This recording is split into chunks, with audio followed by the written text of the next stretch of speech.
করে বর্ণনা সবে মিলে ভক্তবৃন্দ শ্রবণ কর হয়ে একমনা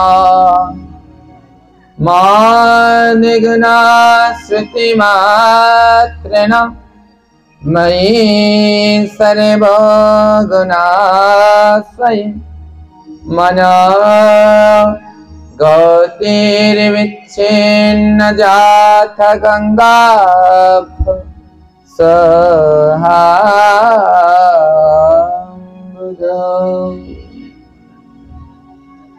এই শ্লোকে ভগবান এই ভাগবতের মাহাত্ম্য বলছে মদ গুণ শ্রুতি মাত্রেণ। ভগবান এখানে বললে হে ভক্ত, কোন ভক্ত যদি আমার গুণ মত গুণ, ভগবান বলছে আমার এই গুণ কথা, আমার এই পবিত্র ভাগবতের অমৃত সুধা বাণী কোন ভক্ত যদি শ্রবণ করেন, বলে তার কি হয়? মনোগতির বিচ্ছিন্ন। গঙ্গায় যেমন কোনো কিছু ফেললে নিমিষের ভিতরে গঙ্গার স্রোত তা ধুয়ে মুছে সাফ করে দেয়। যদি আপনারা কেউ হরিদ্বারে যান, হরিদ্বারের গঙ্গা যদি কেউ দেখে থাকে তো দেখবেন ওখানে যা ফেলে নিমিষের ভিতরে আর তার কোনো খোঁজ পাওয়া যায় না। সব ভাসিয়ে নিয়ে কোথায় চলে যায়? কোনো তার কূল নেই, কিনারা নেই। গঙ্গা একমাত্র নদী যাতে জোয়ার আছে কিন্তু কোনো ভাটা নেই, অনাবরত সে চলছে বহমান। বলছে গঙ্গায় যেমন কোনো কিছু ফেললে পরে সঙ্গে সঙ্গে মা গঙ্গা তার স্রোতে সব ভাসিয়ে নিয়ে যায়। ভগবানও বললেন আমার এই ভাগবতের কথা কোনো ভক্ত যদি শ্রবণ করে, কারো কানে যদি এই কর্ণে যদি এই পরম মধুরামৃত কথা একবার প্রবেশ করে, বলে তার জন্মে জন্মের যত পাপ আছে ওই গঙ্গা যেমন স্রোতে ভাসিয়ে নিয়ে যায়, বলছে আমার কথা শোনা মাত্র তার জন্মে জন্মের পাপ এই ভাগবত রূপ গঙ্গা সমস্ত ভাসিয়ে আমার চরম পত্রিকাতে পৌঁছে দেয়।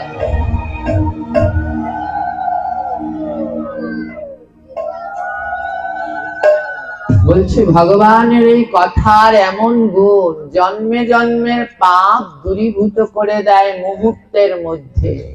গঙ্গা যেমন সব ভাসিয়ে নিয়ে যায়, বললে এই কথা শ্রবণ করতে করতে এই কথার স্রোতে আপনার জন্মে জন্মের পাপগুলো ভেসে ভেসে সব দূরীভূত হয়ে যাবে। 3 দিন পর এখানে নাম হবে। এই নাম জীবকে মুক্তি দেয়, তাই না? 3 দিন ধরে ভাগবত, আর ভাগবতের পরে এখানে নাম হবে। তো দেখুন এই নামের আগে এই ভাগবতের কি প্রয়োজন ছিল? আছে কোনো? ও নাম শুরু করলেই তো হয়ে যেত, কিন্তু কি হবে? হবে না।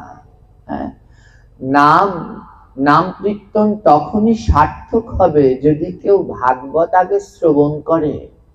ভগবানকে পেতে হলে আমাদের 9টি ধারা ভাব রয়েছে, যাকে বলা হয় নববিধা ভক্তি।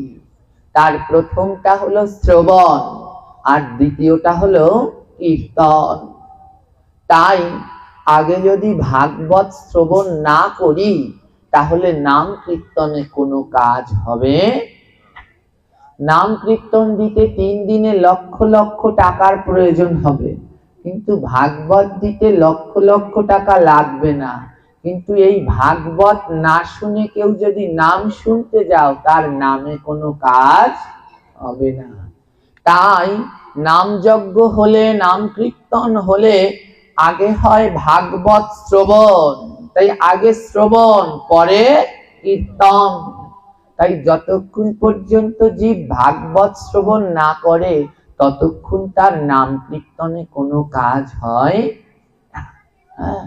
তাই ভগবান এই কলি জীবের কৃপা লাভে ভক্তি পদ্ধতি করে দিয়েছেন এই ভাগবত। এই ভাগবত না, গীতা ভাগবত না শ্রবণ করলে কোনোদিন হৃদয়ে ভক্তি আসে না। আপনি হাজার নাম কীর্তন শ্রবণ করবেন, আজ অব্দি আমি কাউকে শুনিনি যে নাম শুনে আমি ভক্ত হয়ে গেছি। কিন্তু অনেকজনকে শুনেছি, তারা বলেছে এই গুরুদেবের ভাগবত শুনে, এই পাঠকের পাঠ শুনে আমার জীবনটা পরিবর্তন হয়ে গেছে। তাই ভাগবত গীতা এই পাঠের খুব দরকার। তো আজ ভগবান এই শ্লোকে বলছেন, আমার এই কথা শ্রবণ করে জীবের জন্ম জন্মের পাপ ধুয়ে তার মনে ভক্তির উদয় হয়। তো ভক্তিকে জাগাতে হলে ভাগবত বিনায় আর কোনো গতি নাই। হ্যাঁ, তাই ভগবত চারটি অক্ষর, আর প্রথমে ভতেই হলো ভক্তি। এই ভাগবত পারে আমাদের ভক্তি প্রদান করতে। হ্যাঁ, তো দেখুন কেমন ভক্তি। আমরা যখন এখানে আসলাম 8টার সময়, এসে তো আমি অবাক হয়ে গেলাম, কেউ নেই, একেবারে খালি। হ্যাঁ, 2-3 জন শুধু, আর কেউ নেই। তো এখনো না আমাদের এই শ্রবণের প্রতি নিষ্ঠা রুচি হয়নি। যতক্ষণ পর্যন্ত এই শ্রবণের প্রতি আমাদের নিষ্ঠা রুচি না হবে, ততক্ষণ পর্যন্ত হাজার নাম কীর্তনে আমাদের পরিবর্তন করা সম্ভব নয়। আগে ভগবানের এই মধুর কথায় রুচি ভক্তি বিশ্বাস আনতে হবে, তারপরেই যদি সম্ভব। শুনুন, ভগবানের এই কথা শ্রবণ করলে কি হয়। পুরাকালে এক ভক্ত ছিলেন। ভক্ত বলবো, আগে তো তার আগের জীবন এক চোর ছিল। চোরটার নাম ছিল সুদর্শন। চোরটার নাম সুদর্শন, দেখতে খুব সুন্দর, তাই নাম হয়েছে তার সুদর্শন। কিন্তু সারাদিন চুরি করে, যেখানে যা পায় সব চুরি করে নিয়ে যায়, কিন্তু কোনোদিন ভগবানের কথাও শোনে না, ভগবানের পথেও যায় না, ভগবানের নাম কীর্তন সাধু সঙ্গে কোথাও যায় না। দেখুন এই যে শ্লোকটি ভগবান বললেন যে এই কথা শ্রবণ করে জীবের জন্মে জন্মের পাপ যায়। কিভাবে যায়? এই সুদর্শন ভক্তের জীবনী থেকে একটু আমরা শিক্ষা গ্রহণ করি।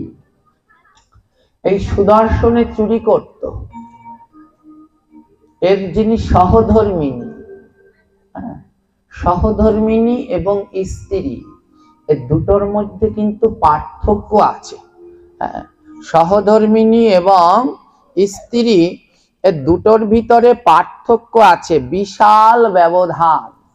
তো এখানে এই যে সুদর্শন ছিল, এনার ছিল সহধর্মিনী।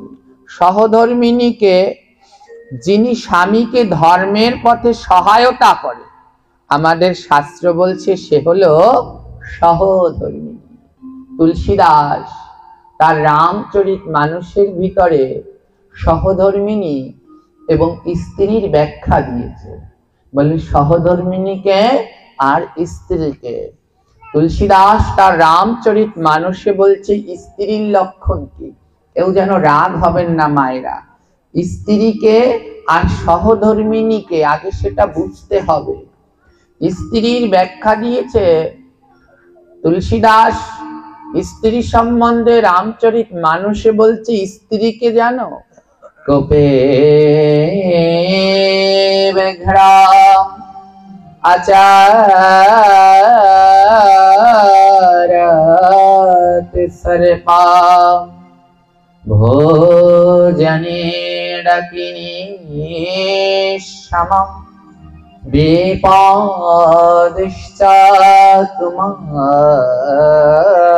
বিপদশ্চাতুমন্ত্রণী সভরজা প্রতিঘাতিনী।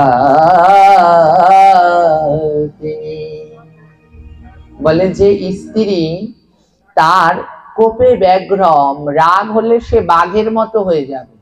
বাঘের যেমন রাগ হলে কোনো দিশা থাকে না, যে স্ত্রী তার রাগ হলে কোনো দিশা থাকবে না, সব ধ্বংস করে দেবে। দেখেছেন ইন্ডিয়াতে কোথায় যেন ত্রিপুরায় দুটো বাঘ এসেছে এই কয়দিন, শুধু ওই খবরটাই ছিল। হ্যাঁ, বাঘ দুটোর যন্ত্রণায় মানুষ ঘর থেকে আর বের হয় না। বলে যারা স্ত্রী জাতি তাদের রাগ হলো বাঘের মতো। বাঘ যেমন রাগ হলে সব ধ্বংস করে দেয়, স্ত্রী জাতি রাগ হলে তদ্রুপ ধ্বংস করে দেয় সব হালুম হুলুম করে। হ্যাঁ, আর আচারতে সর্পম, তাদের আচরণ হলো সাপের মতো, সারাদিন ফসফস করতে থাকে, কোনো কথা বললে মাটিতে পড়ে না, শুধু ফসফস করে। আর কি বলছে, ভোজনে ডাকিনীর সম। ডাকিনী চেনেন? মা কালীর দুই পাশে দুটো থাকে, একটার নাম যোগিনী, আরেকটার নাম ও ডাকিনী। যোগিনী একটু ভালো, ডাকিনী কোনো ভালো মন্দ বোঝে না, যা দেয় সব খায়। হ্যাঁ, বলে স্ত্রী জাতি হলো সেই ডাকিনীর সমান, যা পায় তাই খায়। আর কি বললেন, বিপদেশ্চ কুমন্ত্রাণী, যখন স্বামীর বিপদ হয় তখন তাকে কুমন্ত্রণা দেয়। কেমন কুমন্ত্রণা? ঘরের ভিতরে দুই ভাই আর বৃদ্ধ মা, ভাইয়ে ভাইয়ে একটু ঝগড়া লেগে গেছে, স্ত্রী হলে স্বামীকে মন্ত্রণা দেবে, শোনো কালই আলাদা হয়ে যাও। এই কুমন্ত্রণা। একবারও ওই যে মা আছে ঘরে, মায়ের কথা ভাবছে না, বলে এরকম যারা স্বামীকে কুমন্ত্রণা দেয় এদেরকে বলে স্ত্রী। আর বলছে কি, সব হার্যা প্রতিঘাতী, প্রতিনিয়ত স্ত্রী জাতি তার স্বামীর আয়ু ধ্বংস করছে। হ্যাঁ, স্ত্রী, যারা স্ত্রী তারা প্রতিনিয়ত স্বামীর আয়ু ধ্বংস করছে। তাই বলছে সব হার্যা প্রতিঘাতী। বললে কে করে? স্ত্রী তার স্বামীর আয়ু ধ্বংস করছে। শঙ্করাচার্যের রচিত একখানা গ্রন্থ আছে যার নাম সৌন্দর্য লাহরী। এখানে নারীদের সমস্ত বিধিবিধান রয়েছে। এখানে প্রত্যেক যারা স্বামীর সহধর্মিনী তাদেরকে 5 জায়গায় সিঁদুর পড়তে বলেছে। কয় জায়গায়? জোরে বলবেন মায়েরা, কয় জায়গায়? 5 জায়গায়। কোথায় কোথায়? প্রথম হলো গিয়ে সিঁথিতে। যত লম্বা করে সিঁথিতে সিঁদুর পড়বে তার স্বামীর আয়ু তত বৃদ্ধি পাবে। কিন্তু বর্তমানে যারা স্ত্রী তাদেরকে বলছি, সহধর্মিনীর ব্যাখ্যা পরে দিচ্ছি, আগেই যেন রাগ হবেন না। যারা স্ত্রী তারা এখন আর ওই লম্বা করে সিঁদুর পরে না, ছোট্ট একটা এখানে টান দিয়ে দেয়। আর এখন তো সিঁদুর পরেই না, কি যেন একটা কিনতে পাওয়া যায় এরকম লাঠির মতো, ডান্ডি ডান্ডি, ও নিয়ে চুবিয়ে এমন এক টান দিয়ে দেয়, হয়ে যায়, কোনো যন্ত্রণা নেই। হ্যাঁ, এর জন্য বলেছে সব হার্যা প্রতিঘাতিনী, এরা স্বামীর আয়ু ধ্বংস করছে। সিঁথি জোড়া সিঁদুর না পরে নিজের স্বামীর আয়ু নিজেই ক্ষয় করছে। সিঁথিতে 5 জায়গায় সিঁদুর পড়তে হয়। কয় জায়গায় পড়েন তো আপনারা? হ্যাঁ, যারা পড়েন খুব ভালো, যারা না পড়েন শিখে নিন। 5 জায়গায় সিঁথিতে যত লম্বা করে সিঁদুর পড়বেন স্বামীর আয়ু তত বৃদ্ধি পাবে। দ্বিতীয় সিঁদুর পড়তে হয় ললাটে, কপালে।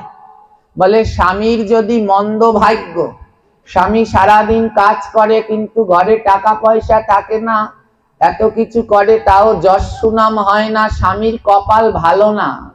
বলে স্বামীর যদি মন্দ ভাগ্য হয়, সতী নারী প্রতিদিন সিঁদুর পড়লে ওই সিঁদুরের গুণে স্বামীর মন্দ ভাগ্য ভালো হয়ে যায়। সতী নারীর সিঁদুরের এত গুণ যে স্বামীর মন্দ ভাগ্য ভালো করে দিতে পারে 1 চিমটি সিঁদুর। এর জন্যে মা সীতা দেখবেন প্রতিদিন সিঁদুর পড়তো, শুনেছেন না?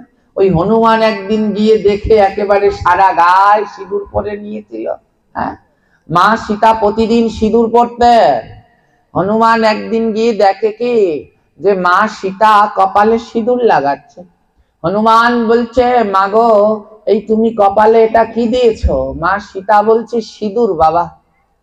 তো হনুমান জিজ্ঞেস করছে, মা এই কপালে সিঁদুর দিলে পরে কি হয়? মা সীতা বলছে, এই সিঁদুর পড়লে তোমার প্রভু শ্রীরাম আমার স্বামীর মঙ্গল হয়। হ্যাঁ, বললে মায়েরা যদি ললাটে সিঁদুর পড়ে তাহলে স্বামীর মঙ্গল হয়। তো হনুমান মনে মনে ভাবছে, হে সর্বনাশ, এ কপালে এইটুকু সিঁদুর দেয় মা সীতা, তাতে যদি আমার প্রভুর এত মঙ্গল হয়, তাহলে আমি তো বেশি করে সিঁদুর পরি, তাহলে আমার প্রভুর অনেক মঙ্গল হবে। হনুমান তো অষ্টসিদ্ধি প্রাপ্ত, এই ছোট হতে পারে আবার বিশাল বড় হতে পারে। হনুমান কি করলো, মা সীতার কাছ থেকে চলে গিয়ে ও যতটুকু দেহ ছিল সে সারা গায়ে সিঁদুর মাখছে, বলে আমার প্রভুর মঙ্গল হবে, এইটুকু সিঁদুর দিলে রামের এত মঙ্গল, তা আমি সারা গায়ে দেবো, যেন আমার প্রভুর মঙ্গল হতেই থাকে, হতেই থাকে। তো হনুমান কি করলেন, সারা গায়ে সিঁদুর মাখতে লাগলেন। যেই সারা গায়ে মাখা শেষ, হনুমান বলছে না না, আমি তো আরো বড় হতে পারি, আরো বড় হয়েছি, তাহলে আরো বেশি জায়গা হবে আমার দেহে, আরো বেশি সিঁদুর দেব। হনুমান আরো বড় হলেন। হনুমান বিশাল আকার ধারণ করতে করতে আকাশ ছুঁই ছুঁই অবস্থা, সারা গায়ে সিঁদুর মেখে মনে হয় যেন একটা লাল পাহাড়। সবাই মিলে, অযোধ্যাবাসী সবাই মিলে শ্রী রামচন্দ্রের কাছে গিয়ে বলছে, প্রভু আমাদের অযোধ্যায় একটা লাল রঙের রাক্ষস প্রবেশ করেছে। বলে কোথায়, চলো। সবাই গিয়েছে। রামচন্দ্র গিয়ে দেখে সে কোনো রাক্ষস নয়, সে হলো ভক্ত হনুমান। রামচন্দ্র বলছে, হনুমান তোমার এই বিরাট আকার ত্যাগ করে তোমার নিজের স্বরূপে ফিরে আসো। হনুমান নিজের স্বরূপে ফিরে আসলে। রামচন্দ্র জিজ্ঞেস করলেন, বাবা তুমি এমন করে সারা গায়ে সিঁদুর মাখলে কেন? হনুমান বলছে, প্রভু একটু আগে আমি মা সীতার কাছে গিয়েছিলাম, গিয়ে দেখি মা সীতা তার ললাটে এতটুকু সিঁদুর পড়েছে। আমি জিজ্ঞেস করলাম সিঁদুর পড়লে কি হয়? মা সীতা বলছে, সিঁদুর পড়লে তোমার প্রভু স্বামীর মঙ্গল হয়। তো আমি মনে মনে ভাবলাম, এইটুকু সিঁদুর পড়লে আপনার এত মঙ্গল, তাই আমি একেবারে বিশাল আকার ধারণ করে সব গায়ে সিঁদুর মেখে নিয়েছি, যেন আপনার সব সময় মঙ্গল হতেই থাকে, হতেই থাকে। রামচন্দ্র হনুমানের উপরে এত খুশি হলেন, আশীর্বাদ করে দিলেন, হনুমান এই জগতে কোনো ভক্ত যদি হনুমানের প্রসাদী সিঁদুর পরে, আমি শ্রীরাম সব সময় তার সঙ্গে সঙ্গে গমন করব।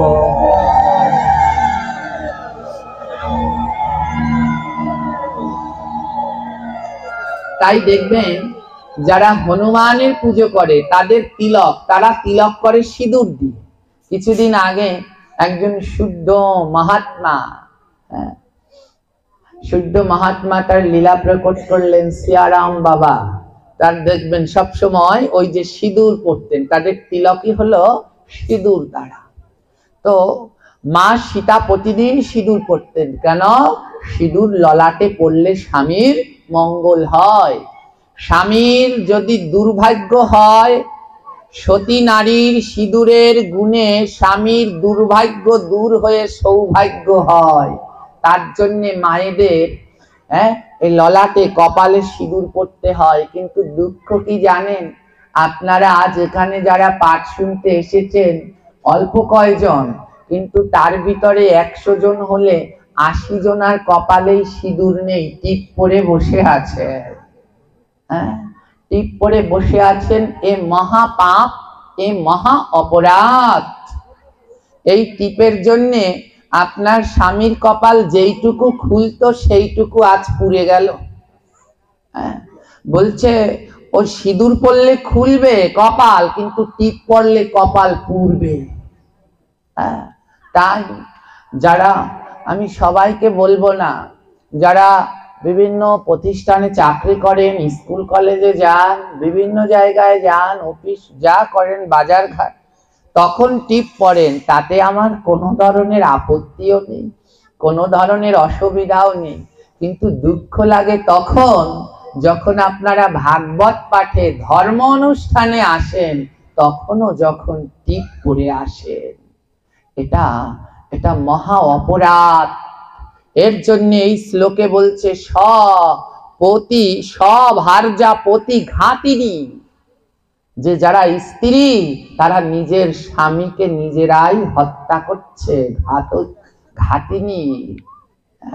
তাই অন্য জায়গায় আপনারা টিপ করে যাবেন, কিন্তু যখনই ভাগবত পাঠ হবে, নাম কীর্তন হবে, হরিবাসর সাধু সঙ্গ, সেইখানটায় অন্তত আপনারা সিঁদুর পরে যাবেন, নইলে কিন্তু আর কোনো রেহাই পাবেন না। যত করবেন চালাকি, পরে বুঝবেন এর জ্বালা কি। এখন যত চালাকি করবেন, পরে বুঝবেন এর কি জ্বালা। তাই অবশ্যই চেষ্টা করবেন ভাগবত পাঠ, নাম কীর্তনের সাধু সঙ্গে গেলে মায়েরা সিঁদুর পড়তে। হ্যাঁ, সিঁদুর পড়লে ললাটে স্বামীর মঙ্গল হয়। জানেন একটা সতী নারীর কয়টা স্বামী জানেন কি? একটা সতী নারীর বা একটা সতী নারীর দুটো পতি। উদ্ধব যখন কৃষ্ণ সেজে বৃন্দাবনে গিয়েছে পরীক্ষা করতে, ও ব্রজগোপীদের পরীক্ষা করবে কি ওই পশু পাখিদের কাছেই না ধরা পড়ে গেছে। উদ্ধব যখন যাচ্ছে, কৃষ্ণ সেজে যখন বৃন্দাবনে গিয়েছে, বৃন্দাবনে প্রথম গেট, পশু পাখিরা গেট ধরে দাঁড়িয়ে আছে। প্রথম গেটে রয়েছে ময়ূর আর ময়ূরী। ময়ূর আর ময়ূরী কৃষ্ণ সেজে কৃষ্ণের জন্য অপেক্ষা করছে। উদ্ধব কি করলেন? কৃষ্ণ সেজে চলে আসলেন। উদ্ধব কৃষ্ণ সেজে এসে ময়ূর ময়ূরীর গেটে দাঁড়িয়েছে। উদ্ধব ভেবেছে ময়ূর ময়ূরী আমাকে চিনতে পারবে না। ময়ূরের ডাক মনে আছে, ছোটবেলায় পড়েছেন, কি বলে? কেকা। ময়ূরের ডাক হলো কেকা। হ্যাঁ, আজ উদ্ধব যখন ওই ময়ূরের গেটে এসে দাঁড়িয়েছে না, ময়ূর সব সময় কেকা বলে ডাকে, কিন্তু আজ উদ্ধবকে দেখে ময়ূর কেকা বলে ডাকছে না। ময়ূর কি বলছে জানেন? বলে কে ওই, কে ওই, কে ওই, কে ওই,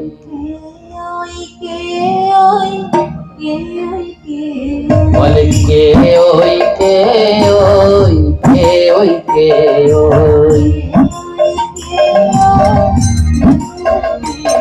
ওই কেকা ডাক ছেড়ে বলে কে ওই, কে ওই, কেকা ডাক।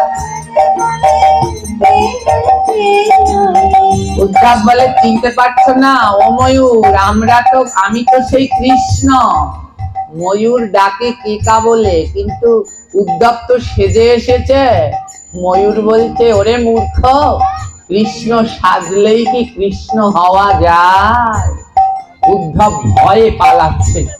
সর্বনাশ, এই ব্রজে এত জ্ঞানী যে সাধারণ ময়ূর তারাও আমায় চিনে ফেললো, তাহলে ব্রজগোপীর কাছে গিয়ে আমার কি অবস্থা হবে? যেই আরেকটু সামনে গিয়েছে, আরেকটু সামনে রয়েছে কোকিল আর কোকিলা। কোকিলের ডাক কি মায়েরা? কুহু। হ্যাঁ, উদ্ধব ভেবেছে ছোট্ট কোকিল পাখি আমায় চিনতে পারবে না। হ্যাঁ, এবার কোকিলের কাছে গিয়ে উদ্ধব বাঁশি টাশি নিয়ে দাঁড়িয়েছে। কোকিল ভাববে যে আমি কৃষ্ণ, কিন্তু কোকিল ডাকে কুহু বলে। আজ কোকিলও তার বোল পাল্টে দিয়ে বলছে কি জানো? শুহু শুহু শুহু শুহু। উদ্ধবকে বলছে ও উদ্ধব, সুহাও সুহাও সুহাও সুহাও। হ্যাঁ, সুহাও সুহাও সুহাও সুহাও।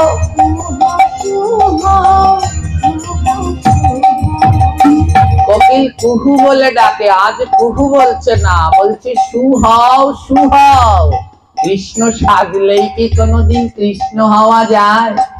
বর্তমানে আমাদের বাংলাদেশ অনেকে কৃষ্ণ হওয়ার চেষ্টা করছে, মাথায় চূড়া টুরা ময়ূর পাখা দিচ্ছে, পায়ে নুপুর পড়ছে। বলে যতই চেষ্টা করো, হ্যাঁ, কোনোদিন কি আর কৃষ্ণ হতে পারবে? তাই উদ্ধবকে বলছে ময়ূর, কোকিল আর কোকিলা বলে সুহও, ওসব ছেড়ে দাও, কৃষ্ণ হতে হবে না। যদি পারো কৃষ্ণ ভক্তের দাস হও, কৃষ্ণ ভক্তের দাস হও।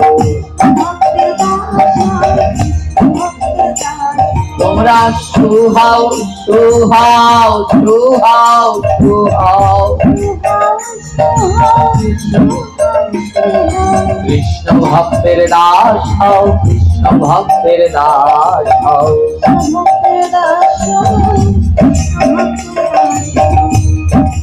উদ্ধব ভয় পেয়ে গেলেন, সর্বনাশ সর্বনাশ। কি একটা কোকিল পাখি, সেও এত জ্ঞানী। চিন্তা করুন ব্রজবাসীরা কেমন জ্ঞানী। তাই বলছে বৃন্দাবনের যদি একটা কীট পতঙ্গ হওয়া যায় তাও মানব জীবন ধন্য। উদ্ধব না ভয়ে জঙ্গলের ভিতরে লুকিয়ে রয়েছে, বলে আর কোনো পশু পাখির কাছেই যাব না। একজনে বলে কে ওই কে ওই, ডাকে কেকা বলে, বলে কে ওই কে ওই, ও তো কৃষ্ণ না। আরেকজনে কুহু কুহু বলে, সে কুহু বাদ দিয়ে বলে সুহু সুহু। তো উদ্ধব কি করেছে, জঙ্গলের ভিতরে লুকিয়ে পড়েছে। আর সেই জঙ্গলে একটা গাছের উপরে এক কপোত আর কপোতি বাসা বেঁধেছে। কপোত মানে বোঝেন, কবুতর। কপোত মানে পায়রা, আর কপোতি মানে পায়রা। এক কপোত আর কপোতি বাসা বেঁধেছে। ওই কপোতটা মানে পায়রাটা পায়রিটাকে ছেড়ে চলে গেছে। তো পায়রিটা গাছের ডালে বসে বসে কৃষ্ণ নাম জপ করছে। বৃন্দাবনের কবুতর, সেও কৃষ্ণ নাম জপ করে। বুঝতে পেরেছেন তাদের মধ্যে আর আমাদের মধ্যে পার্থক্য কি? আর আমরা মানুষ হয়ে মুখে কৃষ্ণ কৃষ্ণ বলতে চাই না। পায়রাটা ছেড়ে চলে গেছে পায়রিকে, আর ওই কপতিটা বসে বসে কৃষ্ণ নাম করছে। উদ্ধব গাছের তলায় বসে বসে কবুতরের মুখে, কপতির মুখে কৃষ্ণ নাম শুনছে। কৃষ্ণ কৃষ্ণ কৃষ্ণ কৃষ্ণ বলো, কৃষ্ণ কৃষ্ণ কৃষ্ণ কৃষ্ণ। সবাই সবাই কৃষ্ণ কৃষ্ণ কৃষ্ণ কৃষ্ণ কৃষ্ণ কৃষ্ণ কৃষ্ণ কৃষ্ণ কৃষ্ণ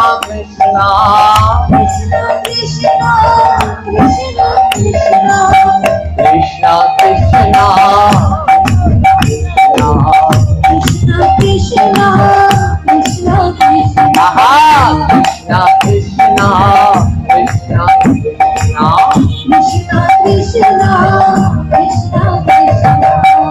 গাছের তলায় বসে উদ্ধব মনে মনে বলছে, আহা, এর জন্য এরা ব্রজবাসী।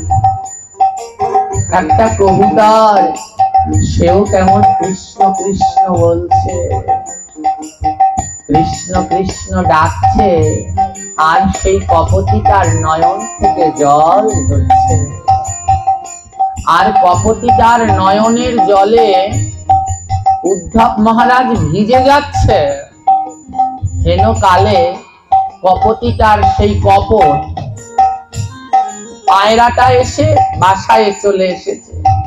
এবার পায়রাটা যে এসেছে না, কপতিটা কৃষ্ণ নামে এমন বিভোর, নিজের স্বামী অনেকদিন পরে ঘরে ফিরেছে, কিন্তু নিজের স্বামীর দিকে তাকাচ্ছে না, শুধু কৃষ্ণ কৃষ্ণ কৃষ্ণ বলেই যাচ্ছে।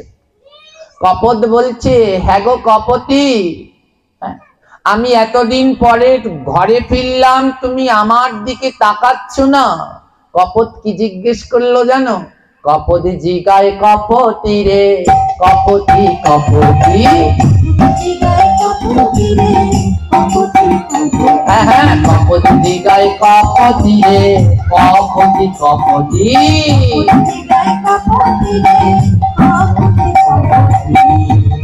এগুলো গোবিন্দ দাসের ব্রজবুলি ভাষার পদাবলী কীর্তনের অংশ।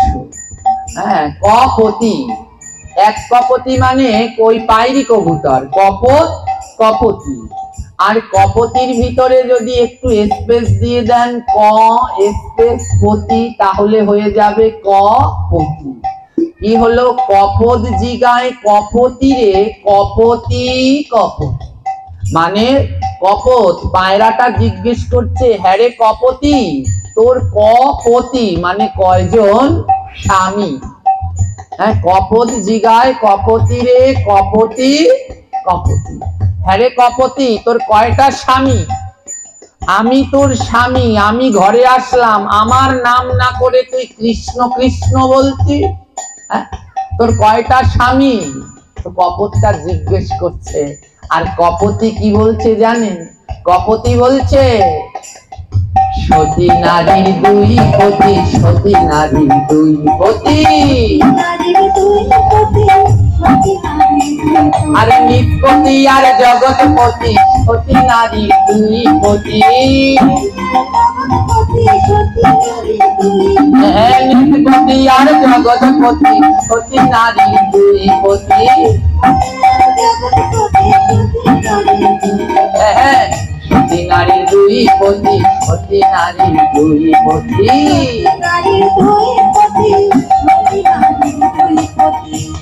কপতি বলছে কপতকে, শোনো কপত, এই জগতে যারা সতী নারী তাদের দুটো পতি। কয়টা পতি?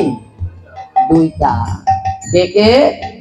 নিজপতি আর জগৎপতি। নিজপতি নিজের স্বামী, আর জগৎপতি পরমেশ্বর ভগবান শ্রীকৃষ্ণ। তাই সতী যারা, নারী যারা, তাদের জানতে হয় দুই পতির জন্যই সিঁদুর পরতে হয়। শুনুন, এই জগতে যারা সতী নারী তারা শুনে যান, দুই পতির জন্যই সিঁদুর পরবেন, জগৎপতির জন্যেও আর নিজের পতির জন্যেও। হ্যাঁ, নিজের পতির জন্য পরবেন এই যে লাল রঙের সিঁদুর, ওটা পরলে পরে আপনার স্বামীর মঙ্গল হবে। আর জগৎপতি পরমেশ্বর ভগবান, তার জন্য কি পরবেন জানেন? দাদা সঙ্গে তিলক করো, দাদা সঙ্গে তিলক করো, আমার প্রাণ গোবিন্দ আপন করো, দাদা সঙ্গে তিলক করো, আমার প্রাণ গোবিন্দ আপন করো, দাদা সঙ্গে তিলক করো।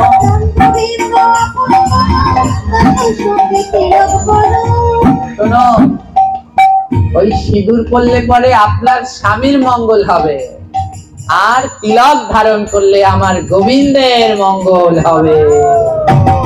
তাই যারা সতী নারী, যারা সতী নারী তারা স্বামীর জন্য পরবেন সিঁদুর, আর ভগবানের জন্য প্রতিদিন পরবেন তিলক। আমাদের ধর্মে অধঃপতনের একটা কারণ কি জানেন? ইসলাম ধর্মের ভাইরা যখন নামাজ পড়তে যায়, মসজিদে নামাজ পড়তে গেলে তাদের টুপি লাগে, টুপি ছাড়া নামাজ। কেউ যদি নামাজ পড়তে যায়, মসজিদের গেটের সামনে দেখবেন কি একজন থাল নিয়ে দাঁড়িয়ে নাই, আসো টুপি নাও নামাজ পড়তে যাও, থাকে দাঁড়িয়ে? থাকে। বুদ্ধ ধর্মে প্রার্থনা করতে গেলে বুদ্ধের কাছে ফুল নিয়ে যেতে হয়। আমি তো বেশিরভাগ দক্ষিণ অঞ্চলে পাঠ করি, ওই কুয়াকাটার ওদিকে অনেক বুদ্ধ আছে, তো ওদের প্রার্থনা করতে গেলে না ওই ফুল নিয়ে যেতে হয়। ও প্যাগোডার সামনে কেউ ফুল নিয়ে দাঁড়িয়ে থাকে না, আসো ফুল নাও প্রার্থনা করতে যাও। খ্রিস্টান ধর্মে প্রার্থনা করতে গেলে পরে একটা চিহ্ন আছে, গলায় পড়তে হয়, প্লাস ক্রুশ চিহ্ন, ওটা গলায় না থাকলে ওদের চার্জে যেতে দেয়। তো কেউ একজন থাল নিয়ে দাঁড়িয়ে থাকে না, আসো ক্রুশ পড়ো তারপরে প্রার্থনা করতে যাও। কিন্তু একমাত্র সনাতন ধর্মে ভাগবত পাঠ, নাম কীর্তন, হরিবাসর হলে কয়েকজনকে থালা নিয়ে নিয়ে ঘুরতে হয়, আসো তিলক পরো তিলক পরো। এটা বড় দুঃখের। আর চার ধর্মে হয় না, তিলক ছাড়া ভাগবত শোনা যায় না। তিলক ছাড়া যদি ভাগবত শোনেন ওতে কোনো কাজ হবে না, বড় দুঃখের এটা। আর কয় ধর্মে দেখুন লাগে না, তারা তারাটা নিয়ে যায়, কিন্তু আমরা ভাগবতে আসলে একটু তিলক করে এখনো আসতে পারি না। তাই আপনাদের কাছে করজোড়ে একটা অনুরোধ রইল, আপনাদের বাজারে আমি তিলক করে যেতে বলবো না, দোকানপাট, ব্যবসা বাণিজ্য, চাকরি প্রতিষ্ঠানে আমার কোনো জোড়াজোড়ি নেই, কিন্তু যখন ভাগবতে আসবেন, হরিবাসরে আসবেন, সাধু সঙ্গে আসবেন, তখন একটু তিলকটা পরে আসবেন। ওটা বড় দরকার। ওটা খুব দরকার।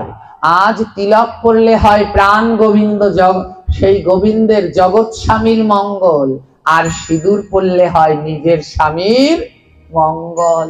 তাই সবার উচিত গোবিন্দের কৃপা পাওয়ার জন্যে প্রতিদিন তিলক ধারণ করা। আমার মায়েদের কয়টি জায়গায় তিলক পড়তে হয়?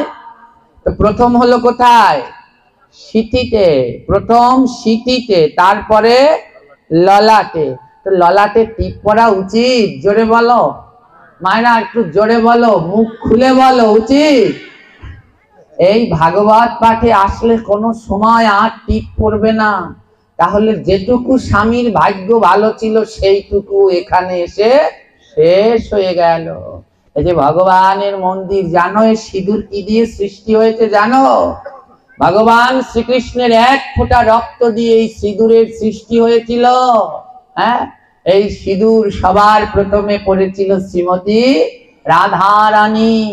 রাধারানীর সন্ধ্যা আরতি জানো? রাধারানীর সন্ধ্যা আরতি আছে, যেমন গৌরের সন্ধ্যা আরতি, রাধারানীর সন্ধ্যা আরতি আছে। জয় জয় রাধে জি কো শরণ তুহারি,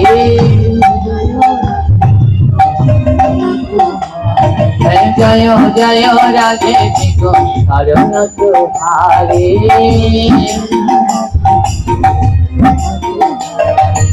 ওই আরতি যাও বলিহারি,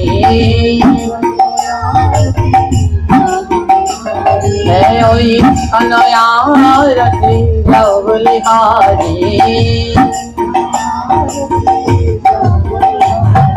পাঁচ পাতাম ঘরে নীল সারি,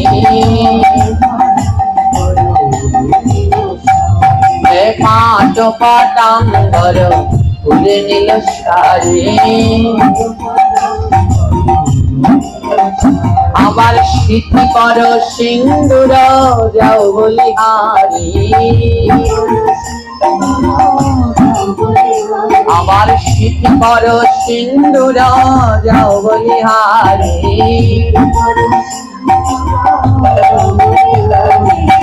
এই রাধারানীর সন্ধ্যা আরতিতে বলা আছে সিথি কর সিন্দুর যাও বলি। রাধারানী সিথি জুড়ে সিঁদুর পরে। আবার অনেকে বলে কি রাধারানী সিঁদুর পরেন, কিন্তু তার আরতির ভিতরেই উল্লেখ আছে রাধারানী সিঁদুর পরে। তাই দুই জায়গায় আর টিপ পড়বেন মায়েরা বলেন। এই ভাগবত পাঠে নাম কীর্তনে টিপ পরে আসবেন, জোরে বলেন। আজ একটু কথা দিয়ে যান, হাত তুলে কথা দিয়ে যান, বাবা আর ভাগবত পাঠের নাম কীর্তনে গেলে টিপ পরে যাব না। তাহলেই ভাগবত পাঠ সার্থক, নইলে আর পাঠ করে কোনো লাভ নাই। অন্য জায়গায় নয়, ভাগবত কীর্তন হরিবাসরে টিপ পরে যাবেন না। দুটো হাত তুলুন একটু, তাহলে আজ প্রভুর নামে আপনাদের কাছে একটা ধ্বনি। দেখো এখনো টিপ পরার কি শখ, তাও হাত তুলছে না। লম্বা করে হাত তোলো, দেখতে হবে না। জয় জয় শ্রীতাই গৌর প্রেমানন্দে হরিবাস।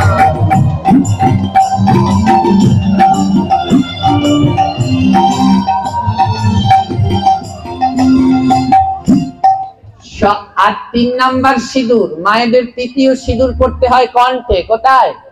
কণ্ঠে। কণ্ঠে পড়লে কি হয়? আপনার স্বামীর নামে কেউ যদি নিন্দাবাদ নাম করে, ওই কণ্ঠে সিঁদুর পড়লে এত জোর, নিন্দুকের কণ্ঠ রোধ হয়ে যাবে, আপনার স্বামীর নামে কেউ নিন্দা করতে পারবে না। তাই 3 নাম্বার সিঁদুর পড়তে হয় কণ্ঠে। 4 নাম্বার সিঁদুর পড়তে হয় শঙ্খে, মানে শাখায়। কোথায় পড়তে হয়? শাখা, শঙ্খে। ওমা এই যে শাখা, এটা কি বিয়ের আগে পেয়েছেন না বিয়ের পরে পেয়েছেন? বিয়ের পরে পেয়েছেন। বিয়ের আগে। এই শাখাটা আপনাদের বিয়ের আগের সম্পত্তি। বিয়ের আগের এটা বাবা দিয়েছে, বাবার বাড়ি থেকে পেয়েছেন। অধিবাসের দিন সকালবেলায় করায় ওই যে বিয়ে দেয় আমাদের সমাজে, যারা বিয়ে দিচ্ছে, অধিক বিবাহ যারা, বিবাহতে যারা যজমানি করছে অধিকাংশ ভুল। বিয়ের সময়ে ওই যে যখন সাজনাতলায় আনে, তখন ওই বর এবং কনেকে, বরের কোন দিকে কনেকে বসাতে হয়? জোরে বলেন। বাদিকে। কোন দিকে? বাদিকে। তো যখন বিয়েতে সাজনাতলায় আনে তখন কোন দিকে বসায়? বাদিকে। আপনাদের সবাইকেই কি বাদিকে বসিয়েছে? দেখুন, বিয়েতে যখন ওই কন্যাকে আনে, সব বিয়েতেই দেখবেন স্বামীর বাদিকে বসিয়ে রেখেছে, কিন্তু যখন ও সাজনাতলায় মেয়েটাকে আনে তখনও স্বামীর সাথে বিয়ে হয়নি, তখনও বাবা কন্যা সম্প্রদান করেনি। যেই সময় বিয়ের সাজনাতলায় কন্যাকে আনলে তখনও বসতে হবে ওই যে ছেলে আছে বর, তার ডান দিকে। যেই বাবা কন্যা সম্প্রদান করবে তখন ঘুরে আসবে। কিন্তু আমাদের এই বিয়েতে দেখবেন সচরাচর ওই এনেই বাদিকে বসিয়ে রাখে। কেন বাদিকে বসিয়েছে? কি এখনো ও ছেলের স্ত্রী হয়েছে? সব বিবাহ পদ্ধতিতেও ভুলে ভরা। এই শাখাটা হলো স্বামীর বাড়ি, বাবার বাড়ি, তাই প্রতিদিন শাখায় সিঁদুর লাগাতে হয়। কেন? এই শাখা বাবা দিয়েছেন, এই শাখা তার জন্য হাতে পড়ে। বাবা হাত দিয়ে কন্যা দান করেছে, তাই মায়েরা শাখা হাতে পড়ে। শাখায় সিঁদুর পড়লে বাবা ভাই তাদের মঙ্গল হয়। 5 জায়গায় সিঁদুরের এক জায়গা হলো শাখায়। মেয়েরা শাখায় সিঁদুর পড়লে তাতে তার বাবা এবং ভাইয়ের মঙ্গল হয়। সর্বশেষ কোথায়? আঁচল, বস্ত্রে, শাড়ির আঁচলের এক কোনায়।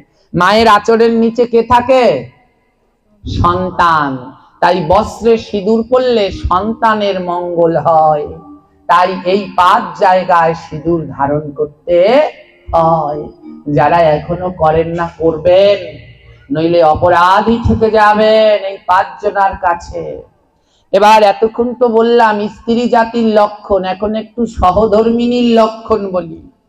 বলছে সহধর্মিনী কারা? এই শ্লোকেই বলছে, কোপে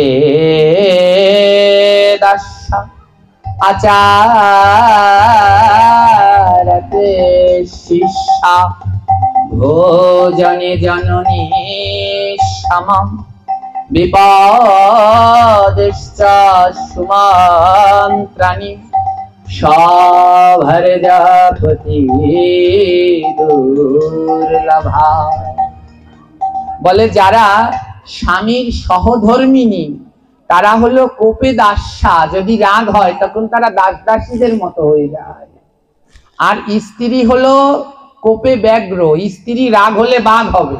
আর সহধর্মিনী রাগ হলে, যেমন মালিক রাগ হলে সহধর্মিনী দাস দাসী হয়ে যায়, বলে সহধর্মিনী রাগ হলে দাস্যা, দাসীর মতো হয়ে যাবে। আচারতে শিষ্যা, সহধর্মিনী স্বামীর সাথে আচরণ করবে শিষ্যের মতো, আর স্ত্রী আচরণ করে সাপের মতো। দুটোর মধ্যে পার্থক্য দেখুন। আর ভোজনে জননীর সম, যিনি সহধর্মিনী তিনি ভোজন করে জননীর মতো, মায়ের মতো। মা যেমন সন্তানকে রেখে খায় না, যারা সহধর্মিনী তারাও কোনোদিন স্বামীকে রেখে আগে খাবে। আছে এখন? এখন তো স্বামী বাড়িতে আসার আগে সব পেট ভরে খেয়ে নেয়, কিন্তু আগে এমন একটা দিন ছিল মায়েরা বসে থাকতো, যতক্ষণ স্বামী না আসতো ততক্ষণ তারা খেত না। এর জন্য বলছে স্ত্রী হইও না, সহধর্মিনী হও। আর কি? বিপদেশ্চ সুমন্ত্রাণি, স্বামীর বিপদ হলে যারা সহধর্মিনী তারা স্ত্রী দেয় কুমন্ত্রণা, আর সহধর্মিনী দেয় সুমন্ত্রণা। আর কি বলছে? সভর্জপতি দুর্লভা, যারা সহধর্মিনী তারা তার স্বামীর আয়ু বাড়াতে সহায়তা করে। তাই যারা সহধর্মিনী তারা এই 5 জায়গায় সঠিক নিয়মে সিঁদুর পরে, যেন তাদের স্বামীর আয়ু আরো দীর্ঘ হয়। তাই তুলসীদাস বলছে, হে মায়েরা, হে নারী জাতিরা, তোমরা যেন স্বামীর স্ত্রী হয়েও না, তোমরা স্বামীর সহধর্মিণী হও। স্বামীর সহধর্মিণী, যিনি স্বামীকে ধর্মের পথে সহায়তা করে তাকে বলে সহধর্মিণী। তাই বলছে সহধর্মিণী হয়ে স্বামী স্ত্রী দুইজনে মিলে আমার গোবিন্দের নামে কৃষ্ণের সংসার